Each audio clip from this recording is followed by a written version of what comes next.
Alright, we're here with the lovely Jen Comas Keck, wife of Michael Keck, girlfriend of Steve Pulcinella, and here to talk about her nutrition strategies, dispel some female training myths, and just let you guys get to know her. So Jen, why don't you give us a little background as far as your training and competition history?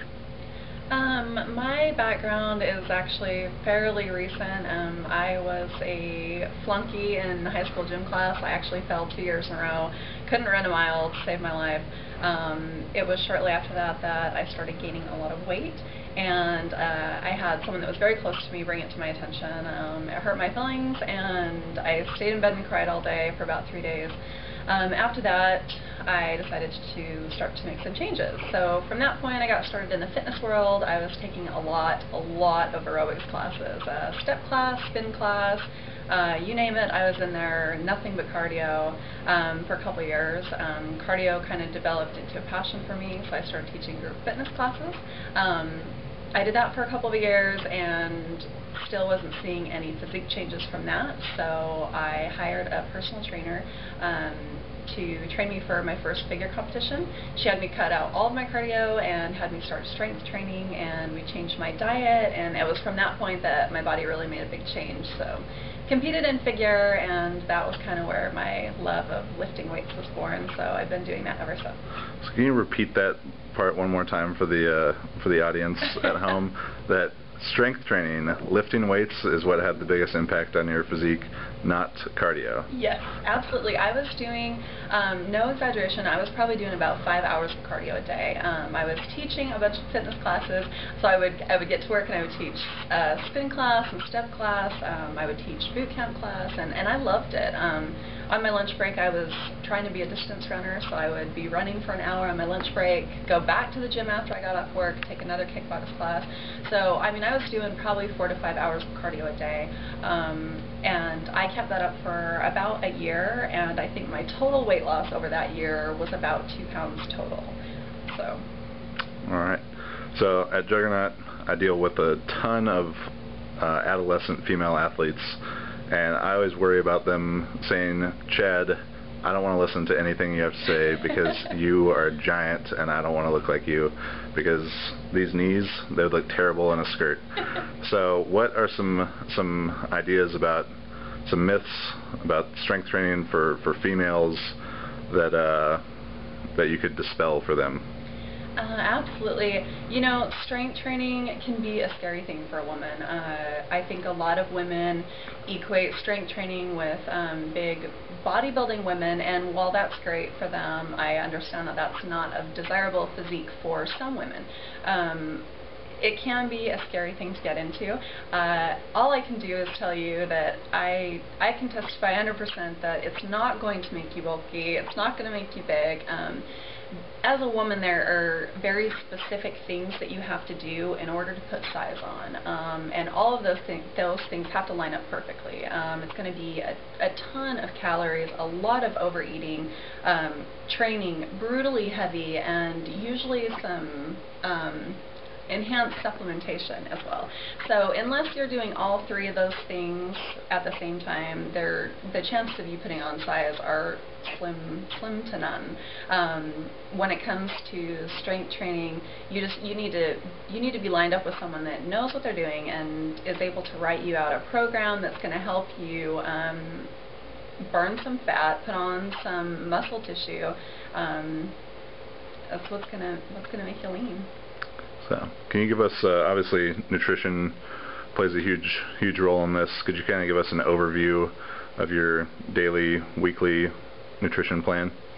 Yes, my diet, when it comes down to making physique changes, diet is absolutely, I mean, some people say 80%, I really think it's about 95%. You can only work out or train so much, and you absolutely cannot out-train a bad diet. My diet currently is focused on quite a bit of protein. I try to get in my body weight in grams of protein per day. Carbs are not your enemy, but you also want to know when to put those into your diet. Currently, right now, I backload my carbs, which means my carbohydrates come post-training. Fats, I get a ton of fats in my diet, olive oil, coconut oil, avocado, nuts. I'm a big fan of getting a lot of fat in, so I eat quite a bit. And from reading your training logs and articles and stuff, I've noticed that you're a big proponent of the cheat meal, which is obviously everyone's favorite part of any diet, the only part of some people's diets. And you just tell us why a cheat meal is important from a physiological standpoint, and maybe what your favorite cheat meal is. Yeah, cheat meals are so important. I've got a lot of female friends that work out like crazy, and they're in a caloric deficit day in and day out, and you'll run your metabolism into the ground, and you can only really do that for so long before your body really needs a refeed or a cheat meal, something to give you a little bit of a metabolic bump. It almost tricks your body into kind of resetting itself. That way, when you lower your calories again, your body, it has fired up your metabolism, so your body's going to shed more body fat. I typically do a weekly cheat meal.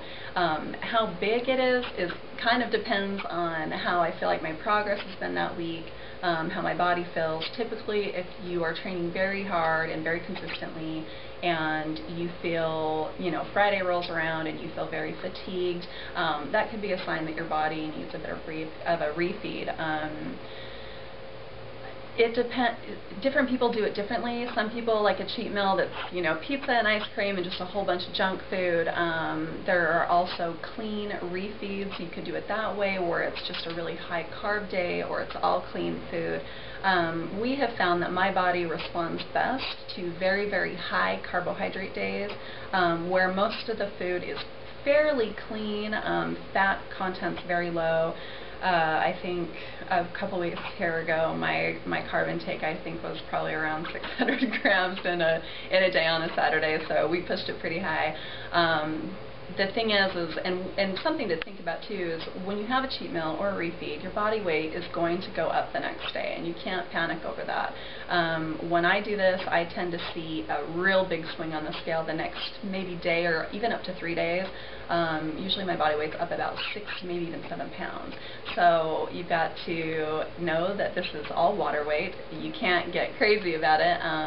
If you have gone about a week and your body weight's still up a little bit higher, you probably overdid it a little bit. So kind of trial and error. All right, awesome. Thanks a lot, Jen. You guys go on EliteFTS.com, check out Jen's training log, write her questions on the Q&A, and thanks for your time. Thank you.